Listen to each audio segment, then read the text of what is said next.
السلام علیکم ورحمۃ اللہ وبرکاتہ۔ بسم اللہ الرحمن الرحیم۔ نبی اکرم صلی اللہ علیہ وسلم سے شادی سے قبل سیدہ خدیجہ رضی اللہ عنہا نے ایک خواب دیکھا کہ آسمان سے ایک بہت بڑا سورج اتر رہا ہے اور ان کے گھر کے آنگن میں آ کر ٹھہر گیا ہے اور گھر کے سارے در و دیوار کو روشن کر رہا ہے۔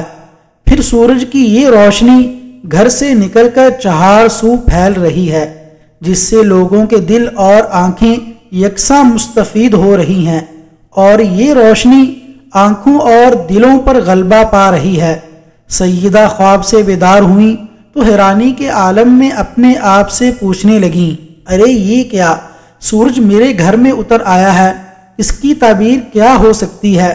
کیا اس گھر سے پھوٹنے والا نور ساری دنیا کو روشن کر دے گا؟ یہ تو بڑا عجیب و غریب خواب ہے۔ سیدہ خدیجہ رضی اللہ عنہا فوراً ورقہ بن نوفل کے پاس گئیں۔ وہ آسمانی صحائف کا مطالعہ کر رہا تھا اور عیسائیت قبول کر چکا تھا۔ سیدہ نے اپنا خواب اسے بتایا تو ورقہ بن نوفل کا چہرہ خوشی سے تمتما اٹھا۔ اس نے نہایت سنجیدگی سے کہا، میری چچا زاد بہن خوش ہو جائیے، یہ بڑا مبارک خواب ہے۔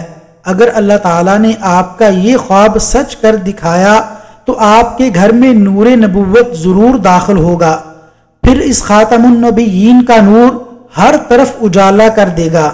سیدہ خدیجہ رضی اللہ عنہا ورقہ بن نوفل کی یہ بات سن کر خوشی سے جھوم اٹھیں۔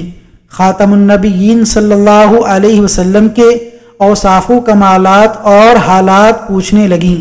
ورقہ بن نوفل نے خاتم النبیین صلی اللہ علیہ وسلم کے تورات و انجیل میں درج شدہ تمام اوصاف بیان کر دیے۔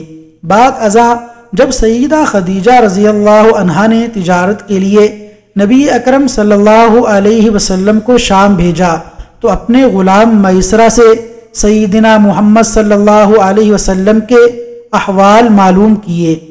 جب میسرہ نے سیدہ خدیجہ رضی اللہ عنہا کو محمد صلی اللہ علیہ وسلم کے عظیم الشان کردار اور معجزوں کے حالات بتائے تو سیدہ خدیجہ رضی اللہ عنہا بہت خوش ہوئیں۔ انہوں نے آپ کی شخصیت میں وہ تمام آثار کمال دیکھ لیے جن کی اطلاع ورقہ بن نوفل نے دی تھی۔ پھر انہوں نے دیر نہیں لگائی، سیدنا محمد صلی اللہ علیہ وسلم کو فوراً نکاح کا پیغام بھیج دیا۔ آپ صلی اللہ علیہ وسلم نے یہ پیغام بہت خوشی سے قبول فرما لیا اور محمد صلی اللہ علیہ وسلم سے سیدہ خدیجہ رضی اللہ عنہا کی شادی ہو گئی۔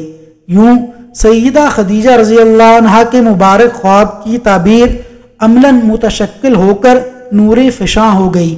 اسی لیے جب آپ صلی اللہ علیہ وسلم پر وحی کی ابتدا ہوئی تو انہوں نے فوراً پہچان لیا اور آپ صلی اللہ علیہ وسلم کے بارے میں تسلی کے کلمات کہے۔ وصلی اللہ علی نبینا محمد وعلی آلہ واصحابہ اجمعین۔